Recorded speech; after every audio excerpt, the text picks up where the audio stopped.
नमस्कार, एके एंशिएंट में आपका स्वागत है।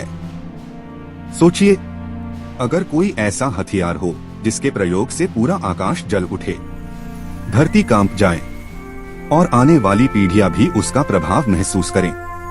आज की दुनिया ऐसे हथियारों को डोट न्यूक्लियर वेपन कहती है, लेकिन प्राचीन ग्रंथ बताते हैं कि ऐसी शक्ति का वर्णन हजारों वर्ष पहले ही किया जा चुका था।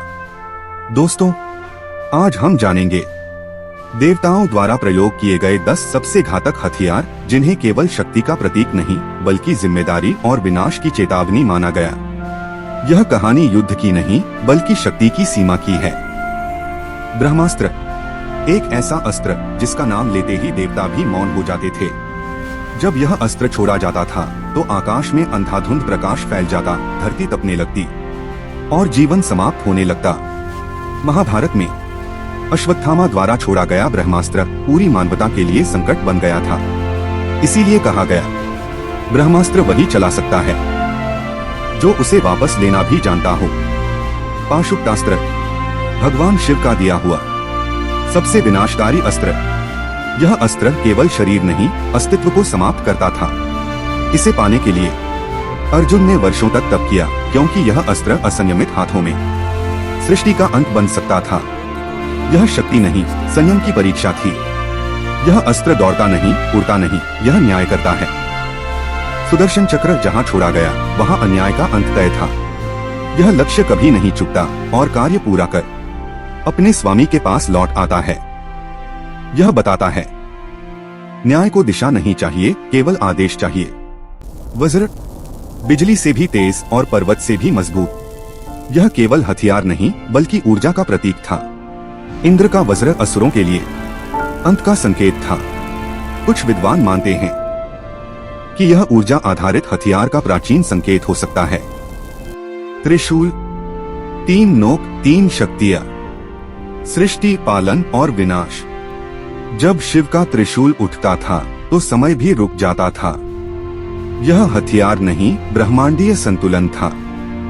नारायणास्त्र एक व्यक्ति पर नहीं, पूरी सेना पर चलता था। यह अस्त्र प्रतिरोध से और शक्तिशाली हो जाता था। जब इसे रोका जाना था, तब भगवान कृष्ण ने कहा, शस्त्र त्याग दो और शरण लो। यह बताता है, अहंकार सबसे बड़ा शत्रु है। अग्नेयास्त्र, जहां गिरा वहां केवल राख बची। नगर, वन, सेना, कुछ भी सुरक्षित नहीं था।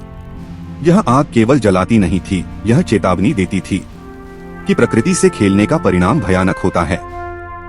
वरुणास्त्र अग्नि का उत्तर था। जहां आग ने विनाश किया, वहां जल ने संतुलन बनाया।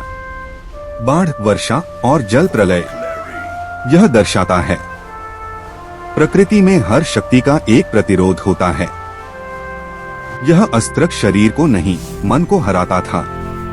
सम्मोहनास्त्र से पूरी सेना चेतना खो देती थी। बिना रक्तपात के विजय। आज की भाषा में इसे मनोवैज्ञानिक युद्ध कहा जाएगा। कालदंड, यह युद्ध का हथियार नहीं था, यह अंतिम निर्णय था। जिस दिन यह उठता था, उस दिन कोई अपील नहीं होती थी। यह हमें याद दिलाता है, सबसे शक्तिशाली हथियार मृत्यु का नियम है। देवताओं के ये हथियार हमें डराने के लिए नहीं, समझाने के लिए बताए गए कि शक्ति तभी सुरक्षित है जब उसके साथ संयम और जिम्मेदारी हो। शायद ये हथियार कथाएं हों या किसी भूली हुई उन्नत समझ के संकेत, लेकिन संदेश आज भी वही है। असीम शक्ति बिना विवेक विनाश का मार्ग है। अगर आपको यह वीडियो सोचने पर मजबूर कर गया हो तो इसे लाइक जरूर करें। कमेंट में बताइए, आपके अनुसार सबसे रहस्यमयी देवास्त्र कौन सा था? और ऐसे ही रहस्यमयी इतिहास के लिए चैनल को सब्सक्राइब करना न भूलें। धन्यवाद।